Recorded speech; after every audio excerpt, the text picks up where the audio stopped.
Assalamualaikum warahmatullahi wabarakatuh.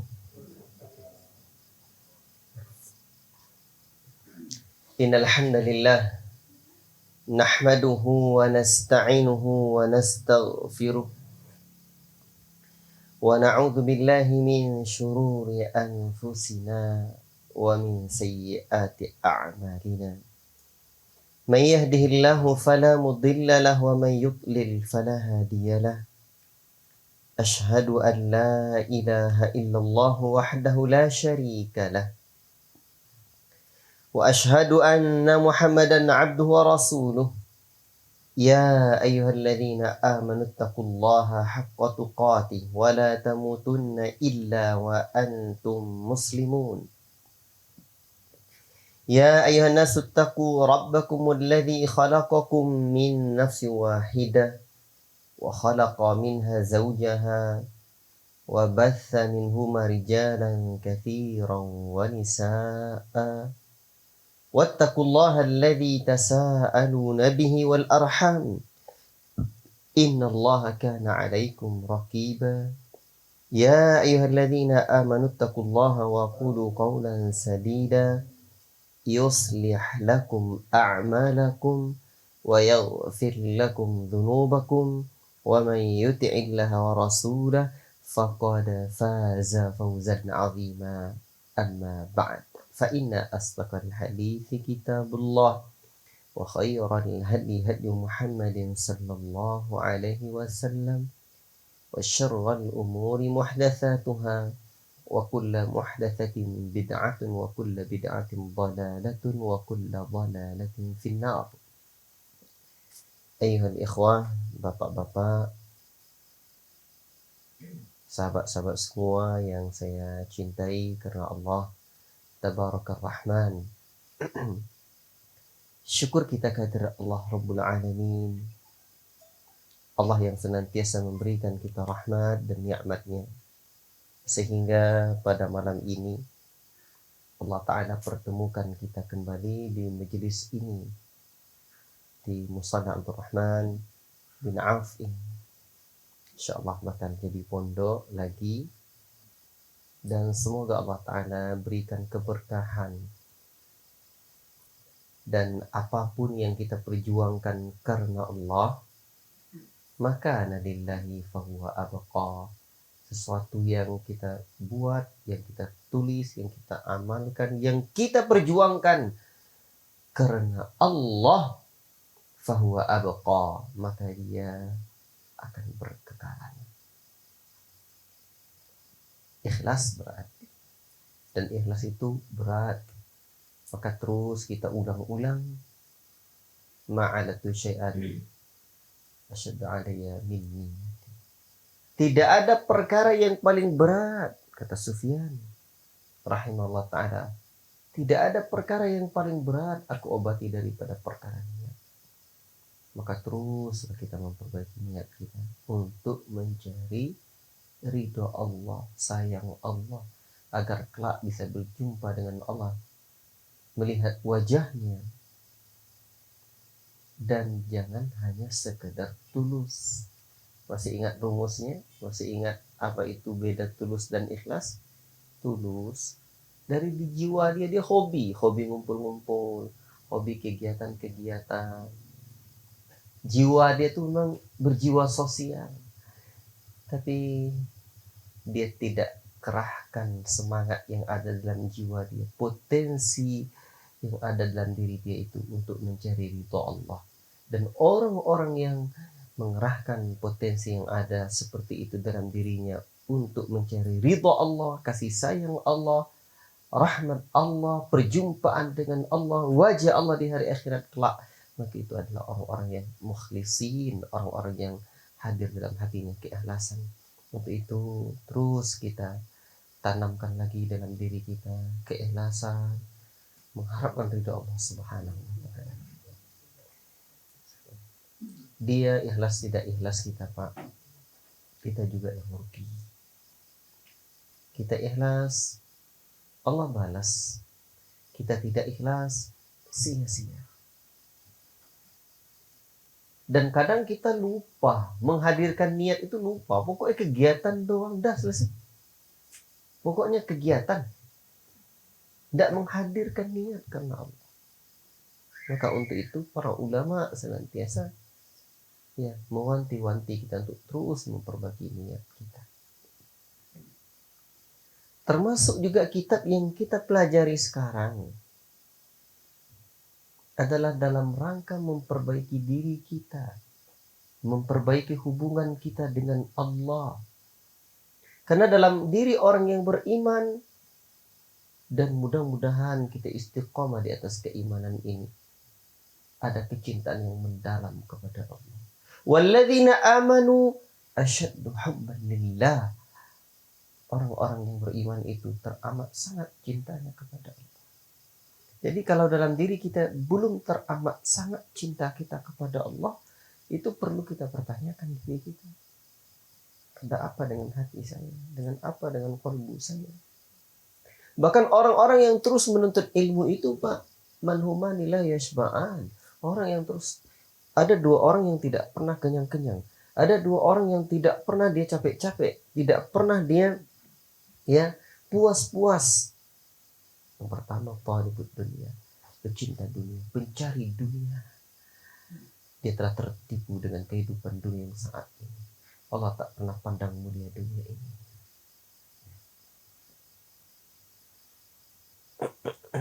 Betul Allah Ta'ala yang ciptakan, tapi Allah tak pernah pandang mulia dunia ini.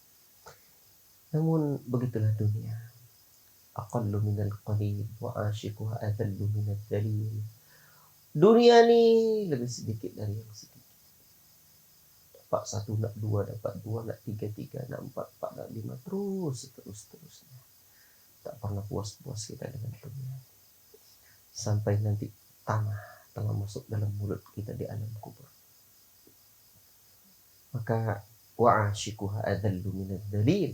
Dan orang, penyair ini menyebutkan, dan orang yang teramat asyik dengan dunia ini, maka lebih hinalah daripada yang hina. Tak pernah puas-puas dunia. Syahwat. Tapi ada lagi, ada orang yang tidak pernah kenyang-kenyang pula dia. Siapa itu? Talibul ilmi, pecinta ilmu. Orang yang terus menuntut ilmu. Masya Allah. Makanya dulu dikenal di kalangan para ulama, manakala mereka menuntut ilmu hadis, manakala mereka belajar man talabal hadis aflas, barang siapa yang mempelajari ilmu hadis dia bangkrut.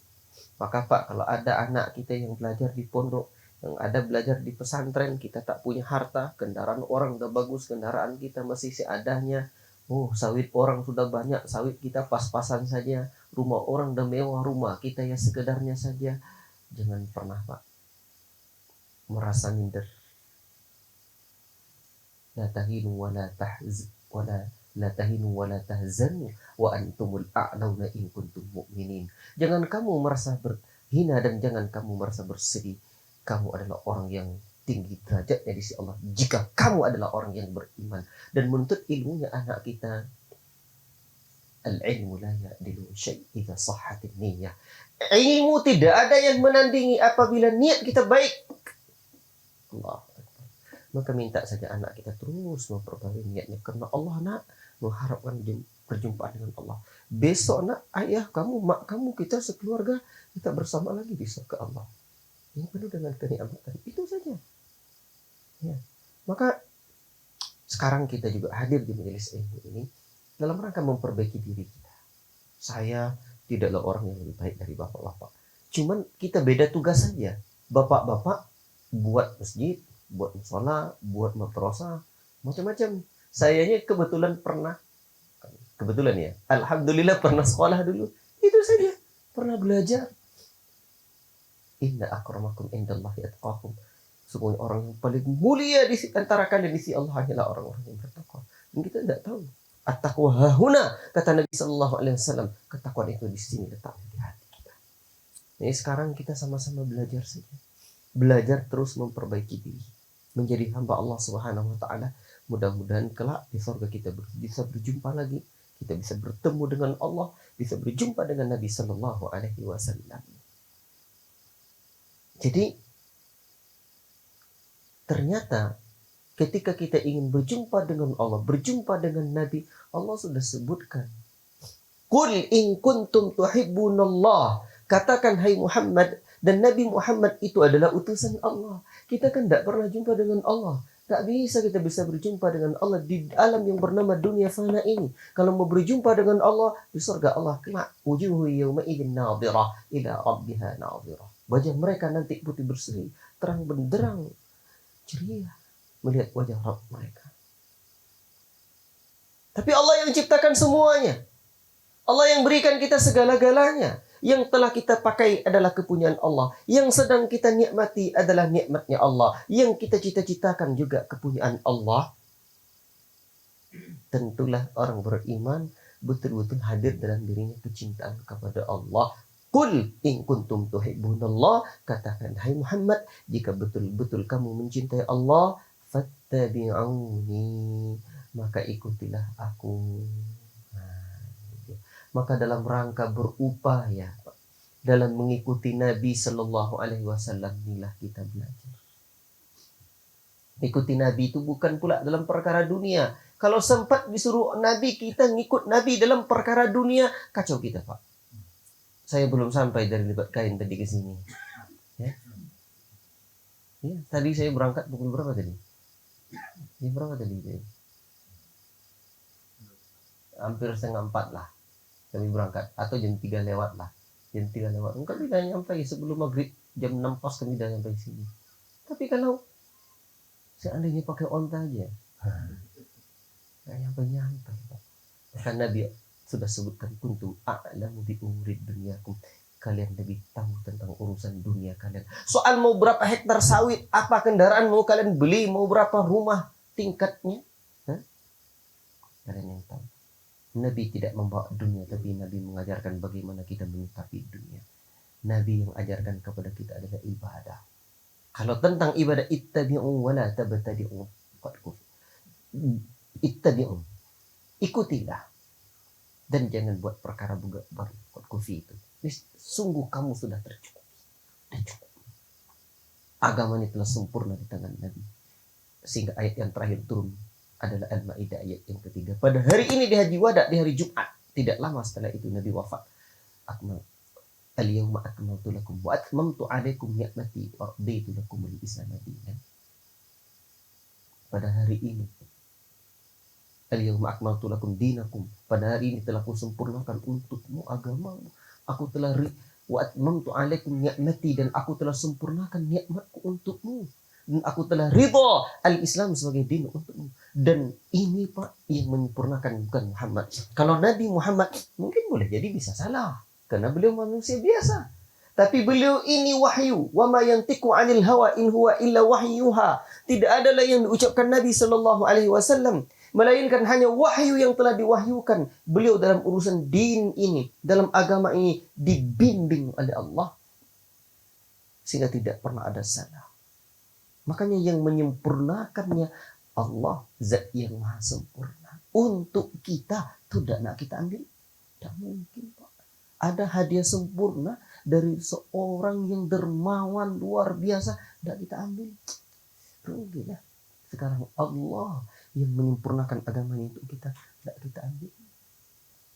Dan Allah sempurnakan pula nikmatnya untuk kita. Allah Akbar. Rasul sebagai suri tauladan bagi kita. Laqad kana lakum fi Rasulillahi uswatun hasanah. Sungguh adalah pada diri Rasulullah sallallahu alaihi wasallam itu untuk kalian nih uswatun hasanah. Suri tauladan yang sempurna, Pak. Ndak sembarangan-sembarangan. Suri tauladan yang Allah Ta'ala berikan kepada kita itu luar biasa. Jadi, dan sambungan ayat ini coba lihat. Al-Ahzab ayat ke-21. Ini Allah Ta'ala katakan, indah ayat ini. Laqad kana lakum fi Rasulillahi, sungguh adalah bagi kalian pada diri Rasulullah sallallahu alaihi wasallam uswatun hasanah, suri tauladan yang sempurna, liman kana yarjullaha, untuk orang-orang yang menginginkan perjumpaan dengan Allah. Jadi siapapun yang mau berjumpa dengan Allah, nih Rasul suri tauladannya, wal yaumal akhir wa dzakarallaha katsira. Orang yang ingin berjumpa dengan Allah dan ya selamat di hari akhirat dan berzikir pada Allah dengan zikir yang banyak, maka Nabi suri tauladan kita. Siapa yang menginginkan Allah dan hari akhirat, dan kehidupan kita sejatinya adalah kehidupan akhirat. Sehingga Pak, kalau ada orang tengok kita, dia rumah dia udah cantik, mewah, bertingkat, mobil dia mengkilat, istri dia pula udah mau 4, kita masih itu-itu aja. Maka Pak, Allahumma la aisa illa ashul akhirah. Baca saja doa, ya Allah, tidak ada kehidupan yang sejati melainkan kehidupan di akhirat nanti. Dah kalah saing, ini obatnya. Ya Allah, tidak ada kehidupan yang sejati melainkan kehidupan di akhirat nanti. Kalau urusan dunia nih Pak, kalah semua kita. Kalau nggak percaya coba aja tengok. Makanya, Masya Allah, Nabi pula mengajarkan kita supaya kita ingat, ya Allah, tidak ada kehidupan. Allahumma la aisha illa aishul akhirah. Ya Allah, tidak ada kehidupan yang sejati melainkan kehidupan di akhirat nanti. Boleh jadi esok hari kita jumpai kehidupan akhirat itu berawal dengan Adam kubur. Maka kalau kita ingin selamat, kalau kita ingin berjumpa dengan Allah, uswatun hasanah kita Nabi, Pak. Makanya ketika saya cukup malang melintang, Pak. Malang melintang, sering saya ceritakan, guru dukun saya tidak kurang dari 14 orang. Ilmu bunuh orang itu, Pak, datang aja ke rumah saya. Yang paling penting Bapak bawa apa? Biasanya kalau dukun, kalau ngajari orang ilmu dukun apa itu? Bawa kain kafan 1 helai, pisau 1 bilah, benang, tak apa-apa, bawa uang. Yang banyak aja bawa uang. Nanti saya tunjukkan kebatilan ilmu dukunnya. Itu dia. Baik. Jadi Pak, rasanya ketika kita diberikan hidayah oleh Allah Ta'ala, maka kadang saya tidak peduli lagi. Mau sebut saya orang salafi, mau sebut saya ahlus sunnah wal jamaah, mau disebut saya wahabi, mau disebut apapun, terserah. Pokoknya kita berupaya ya mencontoh Nabi, Pak, dalam perkara ibadah dia. Itu aja. Dan kita tidak bisa mentazkiyah diri kita. Kita hanya berupaya, Pak. Kalaupun ditulis orang di kening dia, saya aswaja ahlus sunnah wal jamaah atau salafi sejati, tapi tidak bisa pengakuan doang. Maka kita belajar agama nih untuk diri kita nih. Makanya kalau mau disebut orang Wahabi, kita ingkana tabi'u Ahmad Wahabi, ingkana tabi'u Ahmad Wahabi, fa'anal mukirru bi annani Wahabi. Jika pengikut setan Nabi Muhammad disebut Wahabi, maka biarlah saya proklamirkan diri saya sebagai seorang Wahabi. Kalau ada orang yang menyebutkan bahwa pengikut setia para sahabat, murid-muridnya Nabi disebut salafi, biarlah orang panggil saya salafi, dan saya berbangga dengan hal itu. Biar aja. Ya. Jadi Pak, jalan hidup Nabi Allah Ta'ala, itulah jalan hidup kita. Jalan hidup kita, jalan hidup Nabi. Baiklah, ini sekadar masih pengantar-pengantar dari kajian-kajian sebelumnya. Kalau nggak diulang-ulang, itu maklum aja, ya. Kita ini kan banyak meluangkan pokoknya kalau belajar itu nunggu waktu luang diri ya. Nunggu waktu luang. Jadi tidak tersibuk. Kan biasanya kalau lupa itu kenapa? Lama lupa, banyak ragu. Itu dia. Atau nggak penting juga lupa itu. Nah, makanya diingat-ingatkan lagi, namanya murajaah. Baiklah. Udah azan, Mas. Nah, kita azan dulu lah. Ya. Oh, belum itu ya? Pengantar azan itu ya. Maklum aja. Oh ya nggak apa-apa, azan dulu lah. Silakan. Nah. Azannya jangan Pak Edi, beliau nanti jadi imam. Silakan. Alhamdulillah wassalatu wassalamu ala Rasulillah wa ala alihi wa sahbihi wa mawala. Ahlus sunnah, ahlul hadis adalah orang-orang yang senantiasa bergumul dengan sunnah Nabi dan hadis-hadis Nabi sallallahu alaihi wasallam. Alangkah indahnya seorang penyair berkata, ahlul hadithi hum ahlun nabi wa in lam yashabu nafsahu anfusahu sahibu. Mereka ahlul hadith, mereka adalah keluarga Nabi. Sekalipun mereka tidak pernah bersahabat dengan fisiknya Nabi seketika Nabi masih hidup, tapi mereka nafas-nafasnya Nabi, mereka bersahabat dengan nafas-nafasnya Nabi. Itulah hadis. Dan kita bukan ulama, kita berupaya untuk mengikuti para ulama. Kita orang yang tidak pernah bersahabat dengan Nabi secara fisik, tapi mari kita berupaya untuk bersahabat dengan nafas-nafasnya Nabi, dengan petunjuk-petunjuk Nabi sallallahu alaihi wasallam. Kitab Minhajul Firqatin Naji wa Ta'ifah Al-Mansurah,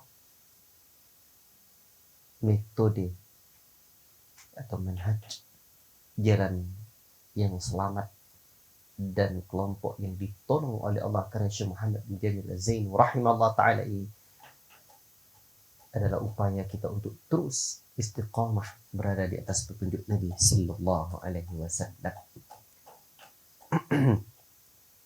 Kita masih pada tentang kriteria firqatun najiyah atau ciri-ciri khas. Siapa itu firqatun najiyah? Jalan golongan selamat itu bagaimana mereka? Terakhir kita sampai apa Pak? Masih ingat nggak? Nggak ingat lagi ya?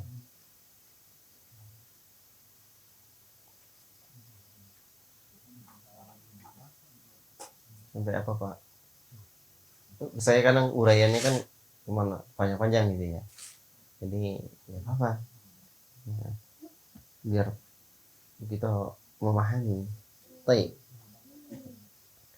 Golongan yang selamat adalah ahlul hadis. Golongan yang selamat adalah ahlul hadis.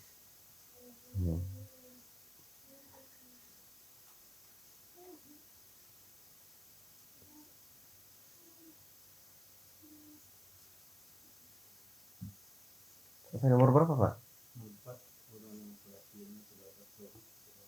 Oh, berarti belum nyampe situ. Baru nomor 4 Pak ya? Nah, berarti 5 lagi. Nah, yang kelima,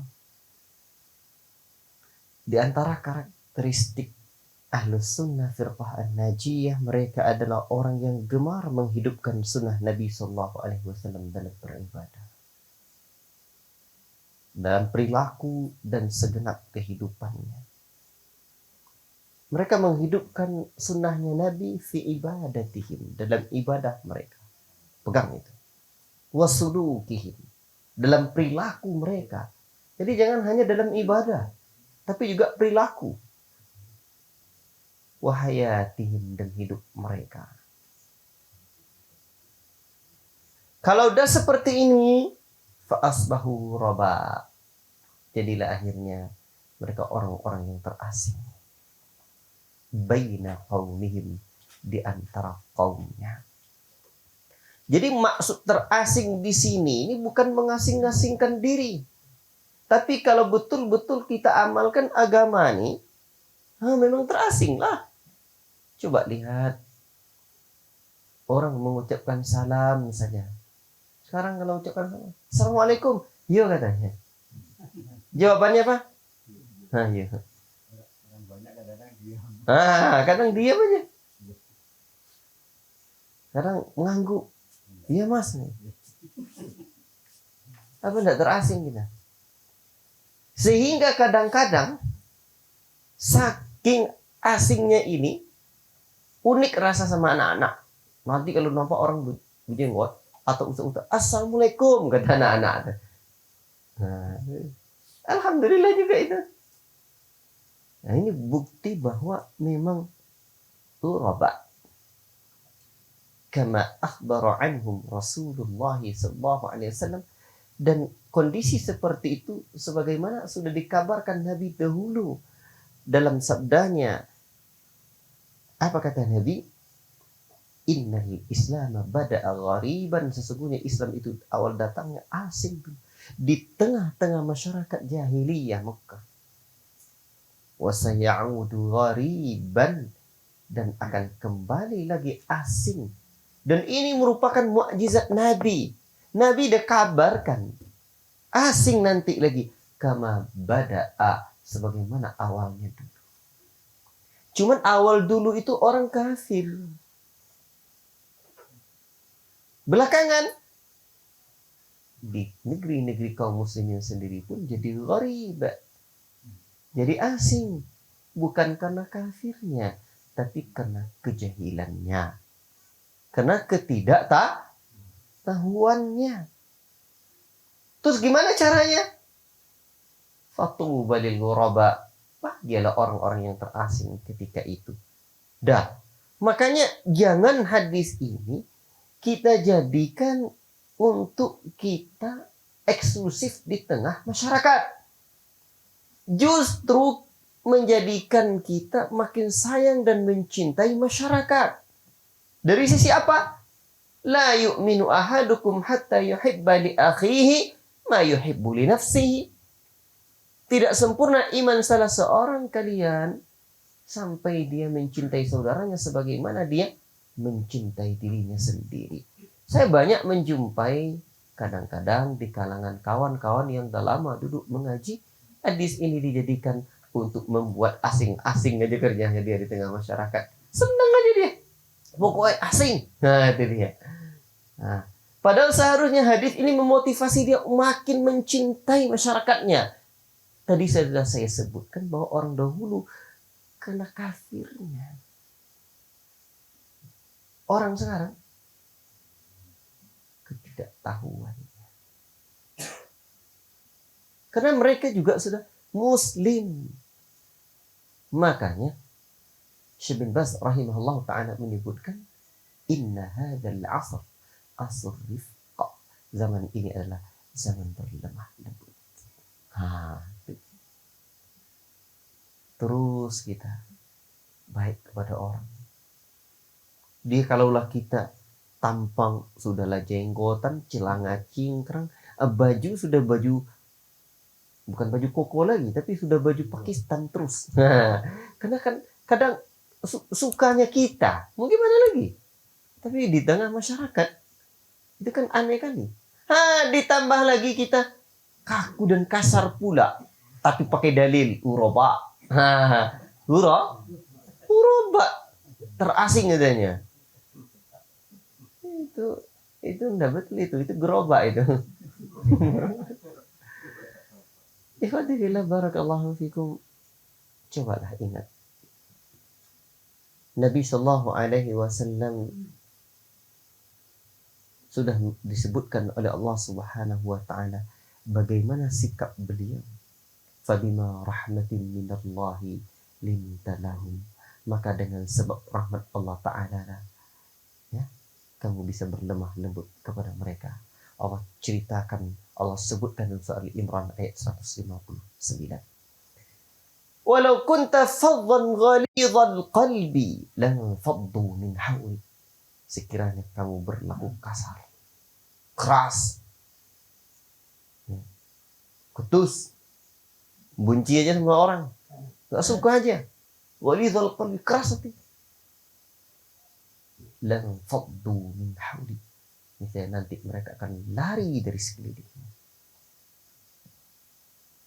Ini maka harus kita dudukkan satu sisi, nih keyakinan kita, Tapi di sisi lain ternyata ada bimbingan kita bukan hanya sekedar paham tentang robak saja, tapi kita menghidupkan sunnah Nabi fi ibadatihim wa sulukihim wa hayatihim, dalam ibadah mereka, dalam perilaku mereka, dalam kehidupan mereka.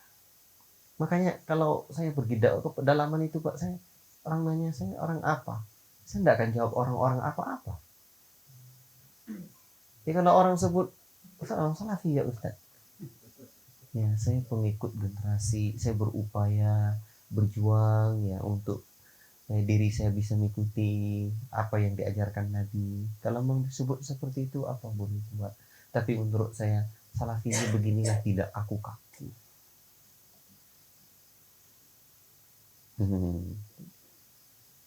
Baik. Karena bab akhlak itu panjang Pak, dan Nabi itu dipuji dengan akhlaknya. Nabi itu dicela bukan karena akhlaknya.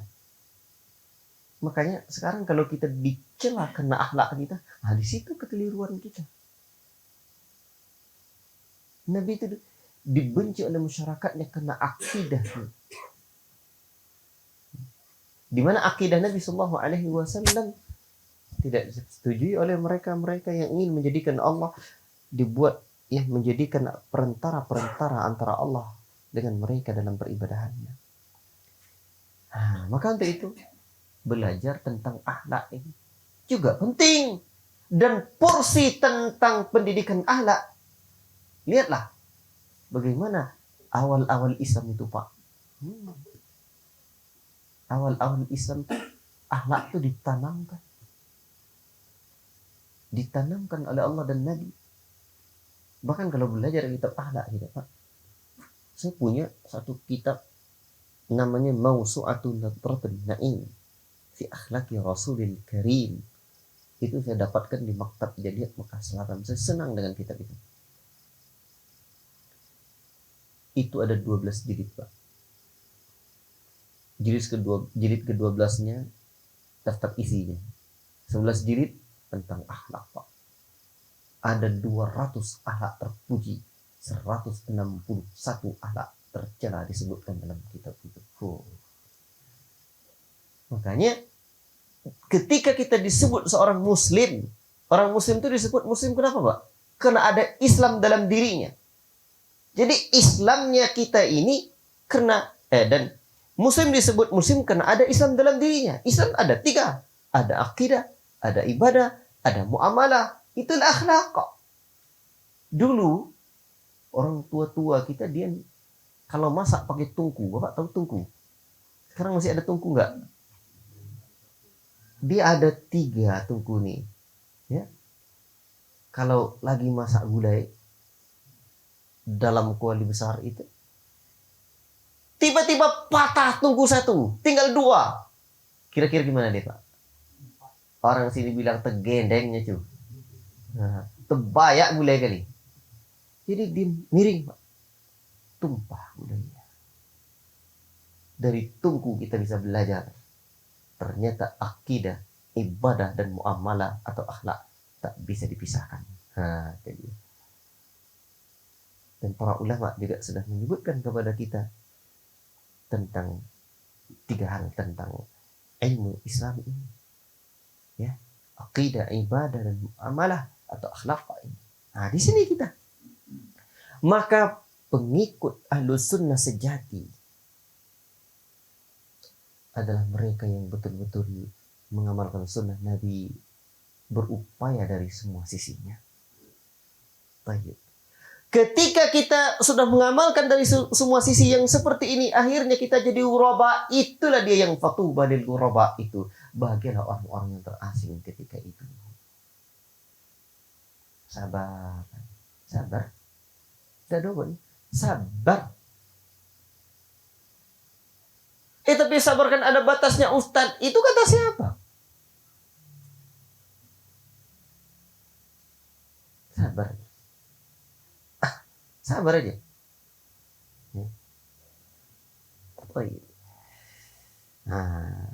Kemudian menghidupkan sunnah nih Pak. Besar sekali pahalanya.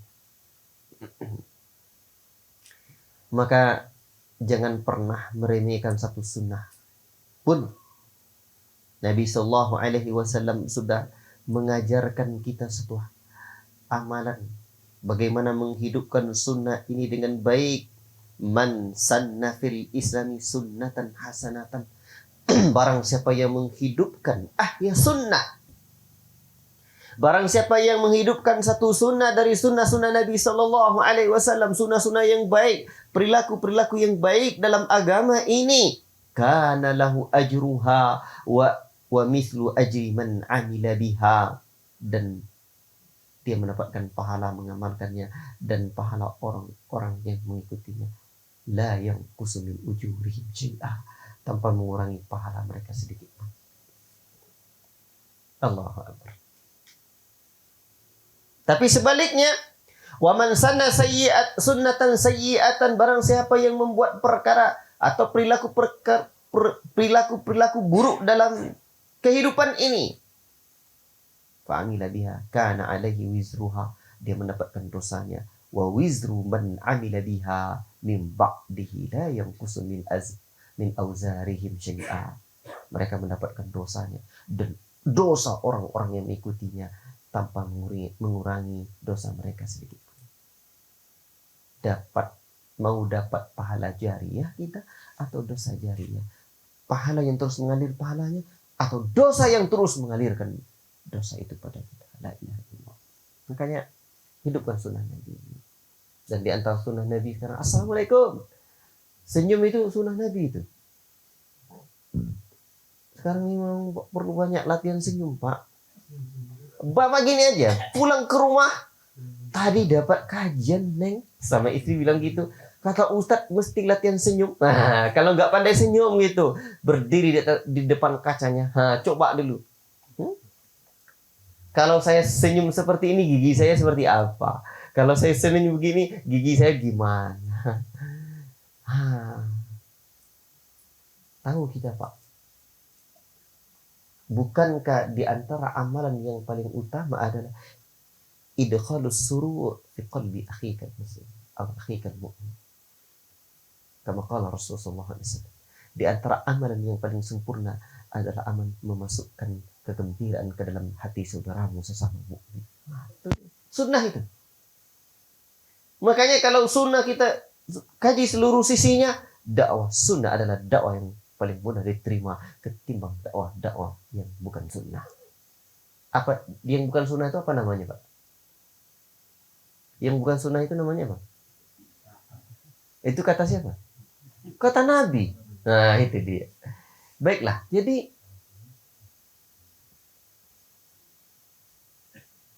ikhwati fillah barakallahu fikum, insyaallah. Walaupun memang di mana syaitan itu akan menghiasi untuk berbuat tidak baik itu dengan segala macam hiasannya. Itu tidak diingkari juga itu. Baik, kita lanjut. Berkata Syekh Muhammad Jamil Zain rahimahullah ta'ala, poin yang keempat tadi ya. Kelima tadi. Masih ada yang kurang yang kita sebutkan di sini. Wa fi riwayatin, dalam satu riwayat, fatuba lil ghuraba, bahagialah orang-orang atau beruntunglah orang-orang yang mendapatkan yang ghuraba. Apa makna tuba di sini? Tuba itu bahagia di dunia dan akan mendapatkan tuba pula di hari akhirat kelak. Siapa orang-orang yang ghuraba? Alladzina yasluhuna idza fasadan nas. Mereka adalah orang-orang yang berbuat baik ketika manusia sudah rusak. Asli. Saya dulu pernah jadi PA, penyuluh agama di Departemen Agama non PNS. Jadi kita kan sering ke kantor KUA. Bapak tahu tidak, kondisi masyarakat kita, Allah Ta'ala berikan kita semangat untuk memperbaiki diri, bertaubat dan memperbaiki masyarakat. Anak-anak muda, la ilaha illallah, luar biasa rusak. Bahkan Pak, yang hamil di luar nikah itu nikah sudah dalam kondisi hamil tuh sudah lebih 50% atau 60% lebih. Bayangkan, itu artinya sudah rusak. Belum lagi urusan narkoba. Ya, kualsing ini dasar juga, Pak. Maka sekarang kita berupaya untuk ini. Ini manhaj. Manhaj itu prinsip hidup. Wah, itu nih. Prinsip hidup, prinsip beragama, jalan hidup. Ini jalan hidup kita, nak. Ini jalan hidup kita, neng, sama istri. Begitu. Jalan hidup, nak. Al-firqatul najiyah. Firqa an-najiyah. Mereka adalah golongan yang tidak fanatik atau tidak di sini sebutkan tidak fanatik, ya. Illa bikalamillahi, kecuali dengan kalamnya Allah wa kalami rasulihi al-ma'sum, dan kalam rasulnya yang selamat dari dosa. Alladzi la yantiqu 'anil hawa, di mana Nabi tidak mengucapkan, tidak bertutur kata dari hawa nafsunya saja dalam perkara agama ini.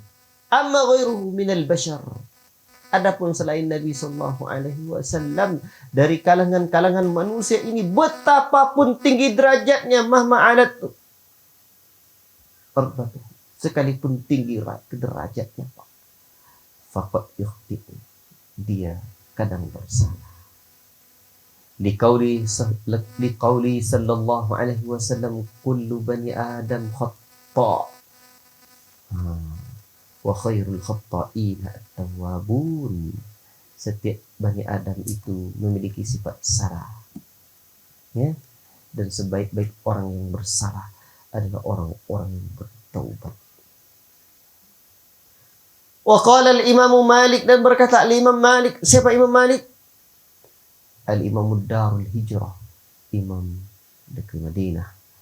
Beliau berkata, laisa ahadun ba'dan nabi sallallahu alaihi wasallam illa yu'khadhu min qawli wa yutraku illa nabi sallallahu alaihi wasallam. Tidak ada seorang pun sepeninggalan Nabi, melainkan dia bisa diterima ucapannya, bisa pula ditinggalkan kecuali Nabi sallallahu alaihi wasallam sendiri. Maksudnya bahwa mau lihat tulisan. Jadi ini Pak prinsipnya Ahlussunnah. Ahlussunnati wal Jamaah tidak fanatik. Saya sudah pernah nggak terangkan di sini fanatik itu apa? Fanatik buta, taklid dan ittiba. Pernah saya terangkan di sini? Masih ingat? Belum ya? Atau di majelis mana? Kita dalam beragama ini Pak, ini penting. Di dalam beragama ini kita dituntut ittiba. Satu harokat. Ittiba. Ya. Ittiba. Apa itu ittiba? Mengikuti seorang alim dan kita mengetahui dari mana pendalilannya, dari mana sumbernya. Ada enggak dalilnya dari Nabi sallallahu alaihi wasallam? Nah, itu namanya ittiba. Ittiba. Kalau taklid, apa itu taklid? Taklid adalah mengikuti seseorang, baik kiai, baik buya, baik ustaz, baik seorang alim, dan kita tidak tahu dari mana itu dalilnya. Pokoknya ikut karena dia Pak Yai, karena dia tuan guru, dan pokoknya ikut. Itu namanya taklid dalam satu hukum, dalam satu ibadat. Dan asal dalam agama ini adalah ittiba. Itulah sebab terus kita belajar. Nih begini kita sholat, ini apa hukumnya? Ini begini, oh ini rupanya hadisnya. Makanya belajar untuk kalangan kita, orang-orang ya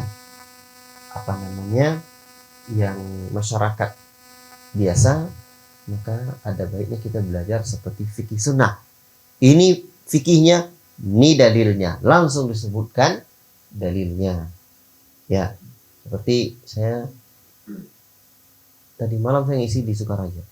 Itu kami bahas kitab Thaharah dari Al-Wajiz Fikih Sunnah wal Kitabil Aziz. Ringkas, ini dalilnya. Ini fikihnya, ini dalilnya. Ini hukumnya, ini dalilnya. Agama ini dua saja Pak, masail, dalail. Ada masalah hukumnya, ini dalilnya. Itu aja agama kita ini. Man faraqad dalil, dhalla sabil. Siapa yang menjauhkan diri dari dalil, tersesatlah jalannya. Jadi kita dituntut untuk ittiba. Boleh enggak taklid Ustaz? Kadang-kadang kan kita terjebak taklid juga. Tapi dalam ucapan, pokoknya saya mengikuti Quran Sunnah. Masa kiai diikuti? Sebenarnya Pak, kita boleh jadi juga ngikutnya kiai, tapi kiainya beda. Gitu aja. Biasanya kiai yang diikuti pakai apa? Kain sorban kayak gini. Terus ganti kiainya, ngikuti kiai yang lain nggak pakai kain sorban kayak gini lagi. Itu aja kadang bedanya. Taklid juga. Apa itu taklid? Mengikuti seorang yang berilmu atau mengikuti pendapat dalam masalah tertentu, kita tak tahu dalilnya dari mana. Itu dia. Berarti juga taklid. Maka adalah asal dalam agama ini ittiba'. Itulah sebabnya menuntut ilmu itu diberikan kemuliaan-kemuliaannya.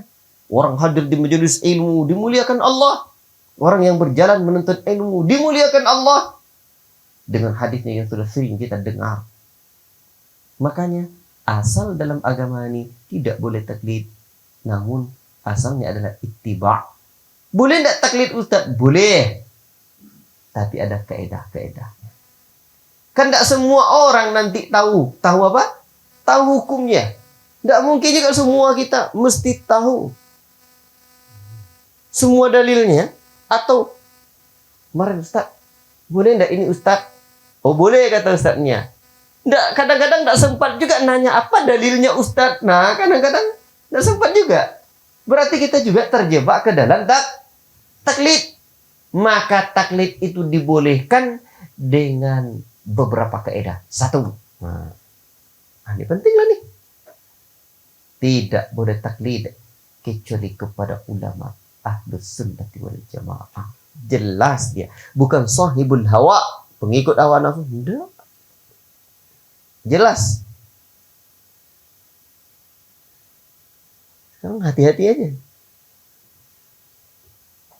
Apalagi zaman-zaman viral sekarang ini kan banyak kiai apa? Kiai aneh sekarang. Jadi dengan segala perangainya. Kedua, tidak boleh ini tidak terlalu panjang saya uraikan ya. Tidak boleh meneruskan taklidnya setelah mengetahui bahwa ucapan dan pendapat kiai atau seorang alim yang kita ikuti itu ternyata keliru atau tidak tepat, tidak sesuai dengan dalil yang sharih nyata, baik dengan Al-Quran atau dari hadis. Emangnya ada Pak Kiai yang tersalah ya Ustaz? Kira-kira ada enggak Pak? Namanya aja manusia. Kan Imam Malik tadi sudah menyebutkan, apa kata beliau? Seorang bisa ditolak, diterima ucapan. Dan ternyata Nabi sudah menyebutkan kullu bani Adam khata'. Setiap bani Adam tuh salah. Emangnya Pak Kiai bukannya bani Adam? Anak keturunan Adam, sama nasi juga yang dimakan. Entah kalau dia makan apa itu. Makan besi enggak. Maka juga khilaf.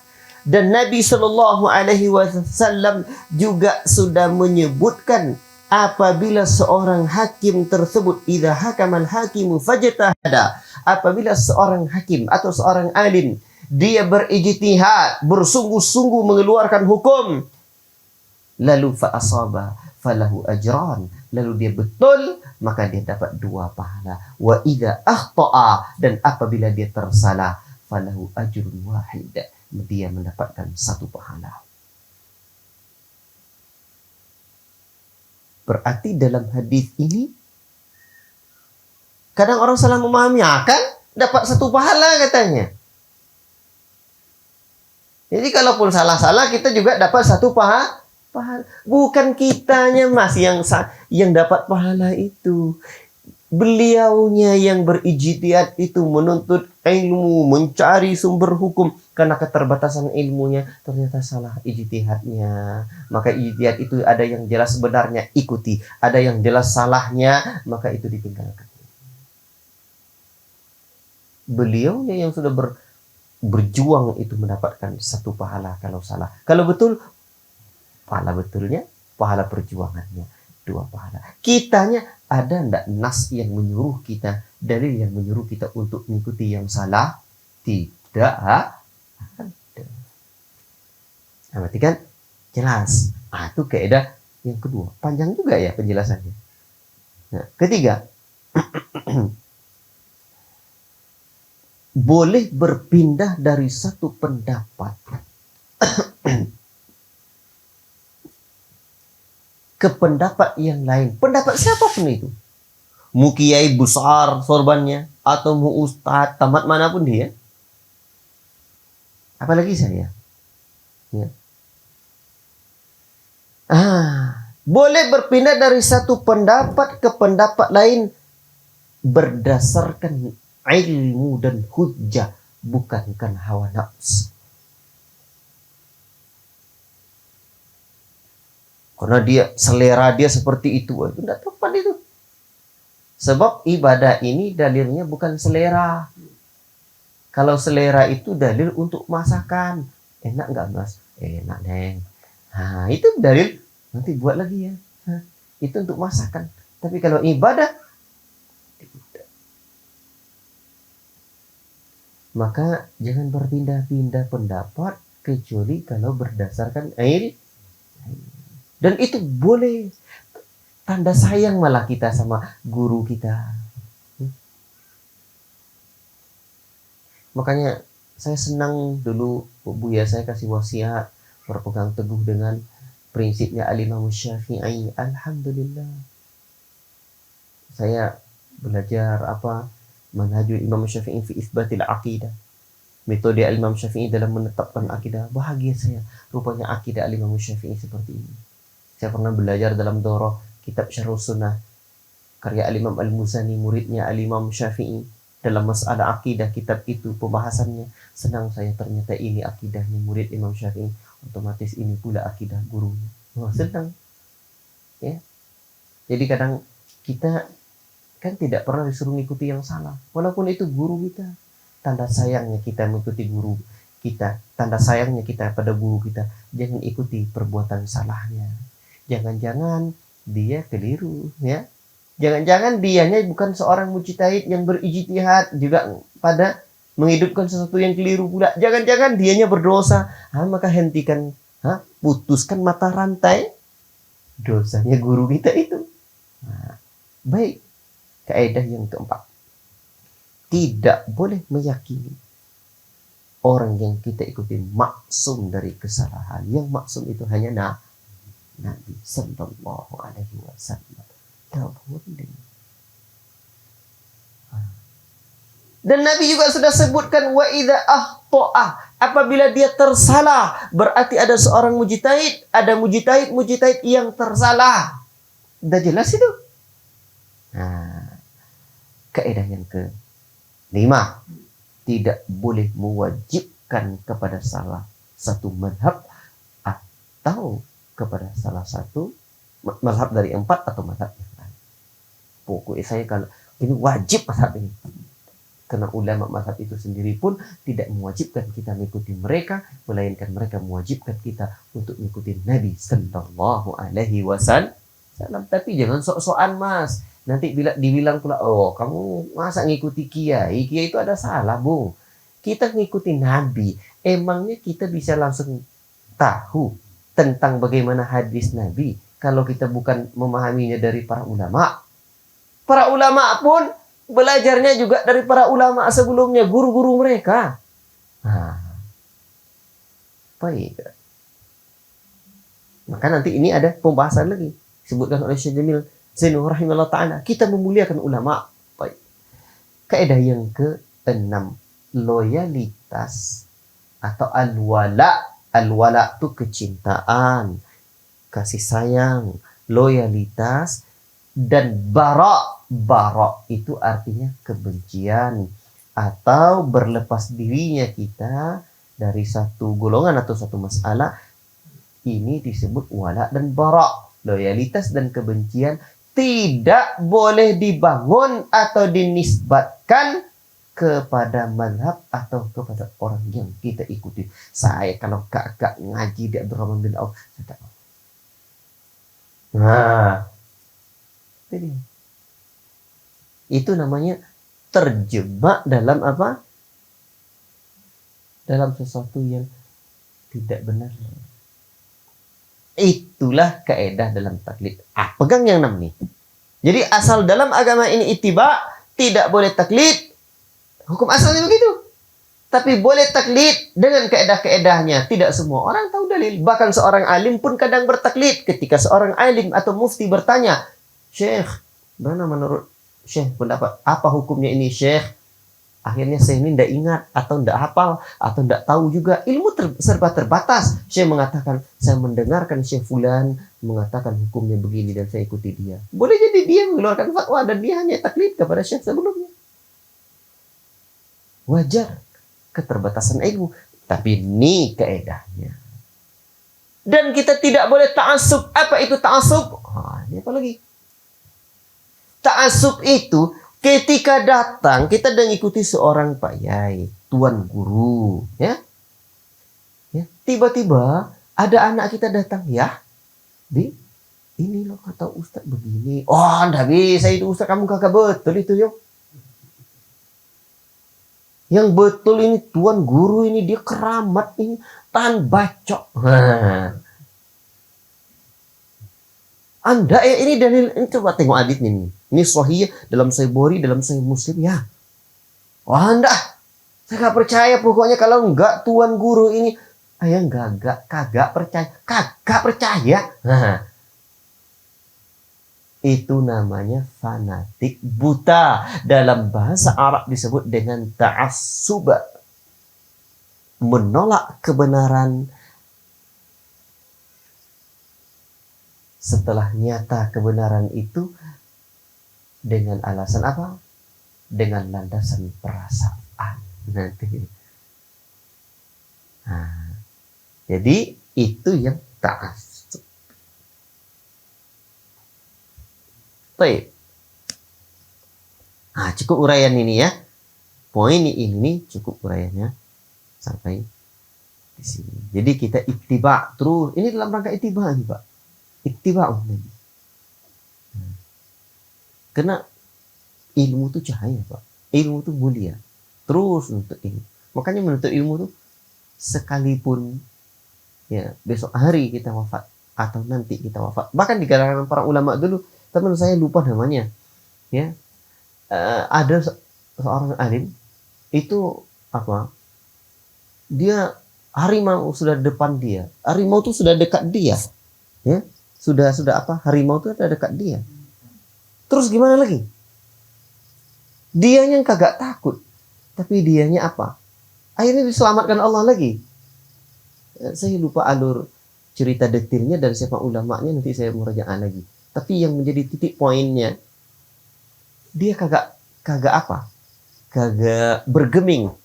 Dia hanya berpikir, saya lagi murajaah hukum jilatan air liur binatang buas. Jadi apa hukumnya ini? Dia ingat dia. Bayangkan itu. Sampai saking ilmu itu menjiwa dan mendarah dagingnya, sudah mau diterkam binatang buas, yang dia pikirkan bukan soal matinya. Ini hukum air liur binatang buas. Ini dia. Bayangkan itu, Pak. Beberapa hari yang lalu saya teringat kisah ini. Cuma saya lupa nama syekhnya dan alur cerita detailnya seperti apa. Nanti saya insya Allah pada waktu saya lihat lagi. Saya tahu referensinya. Insya Allah nanti saya lihat lagi. Jadi demikian Pak. Baiklah. Tuh pegang itu. Siapapun itu. Jangan sampai terjebak kita. Kadang-kadang kita tuh terjebak dari perpindahan tempat ngaji aja. Itu dia. Seperti yang saya sebutkan tadi. Sebelumnya mungkin kiainya pakai sorban, terus sekarang enggak. Sebelumnya kiainya pakai sarung, sekarang kiainya pakai celana. Itu aja bedanya. Kita juga akhirnya terjebak dalam taklid. Ta'assub. Tidak ittiba'. Nah, baik. Cuman nanti ada poin yang ke-8 ini penting ini. Nah, ntar dulu. Yang ke-7 disebutkan oleh Syekh di sini. Al-firqatun najiyah itu adalah hum ahlul hadis. Mereka adalah ahlul hadis. Alladzi qala Rasulullah sallallahu alaihi wasallam fihim, di mana mereka pernah disebut oleh Rasulullah sallallahu alaihi wasallam. La tazalu ta'ifatun min ummati. Senantiasa ada satu kelompok golongan dari umatku. Bagaimana karakter mereka? Zahirina 'alal haqq. Mereka senantiasa memperjuangkan kebenaran, menampakkan kebenaran. Berani mereka di saat orang-orang tidak berani menghidupkan sunnah. Pada apa? Takut dan merundukkan kepalanya. Dia berani angkat kepalanya, menunjukkan dan menghidupkan sunnah Nabi di tengah-tengah masyarakat. La yadurruhum man khadalahum. Tidak ada yang memberikan mudarat kepada dia. Artinya, orang mau mencela dia, mau menghardik dia, dia kagak peduli. Hatta ya'tiya amrullah. Sehingga datang keputusan Allah. Istiqamah. Dia berpegang teguh dengan prinsip yang disebutkan oleh Imam Al-Auza'i rahimahullah ta'ala. Alaika bi'athari man salaf. Wa in rafadukan nas. Wa iyaka wa ara'ir rijal. Wa in zakhrafuhu laka bil qawl. Pegang teguh olehmu prinsipnya generasi salaf. Sekalipun mereka menghardikmu, menghinakanmu, mengusikmu. Wa iyaka wa ara'ir rijal. Jauhi pendapat-pendapat yang baru. Prinsip-prinsip baru dalam agama. Wa in zakhrafuhu laka bil qawl. Sekalipun mereka menghiasinya dengan ucapan yang indah. Mungkin kadang banyak pengikutnya, enak pula terasa, nikmat pula berada di sana, uangnya pula banyak pula sanjungan dan pujian ketika di sana. Wa iyyaka wa ra'yat. Bahkan Allah Ta'ala sebutkan, wa in tuti aktsar ma fil ardi. Jika kamu mengikuti kebanyakan orang di muka bumi ini, niscaya kamu akan tersesat dari jalan Allah Subhanahu wa Ta'ala. Jangan. Jelas Pak, Allah Ta'ala sebutkan kepada kita jalan hidup. Kadang-kadang kita kan apa? Kadang-kadang kamu janganlah buat-buat yang belum dibuat orang. Nah, jadi tengok dulu perkaranya apa.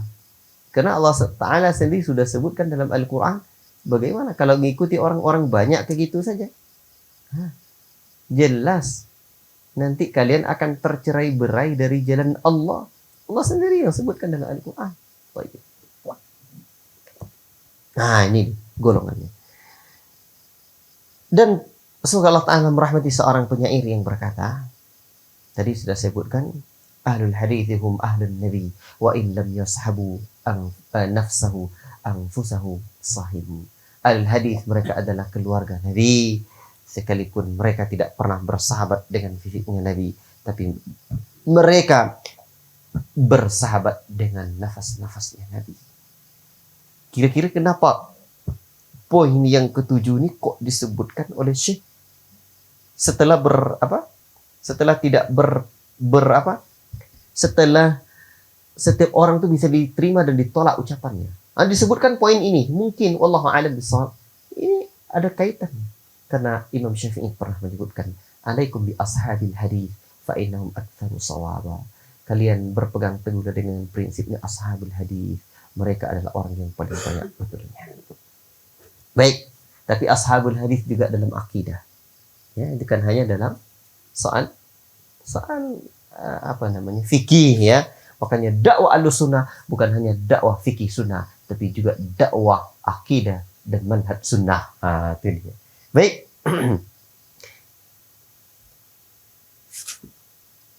Udah pukul 9:05. Entar, ini ada kaitannya nyambung ini.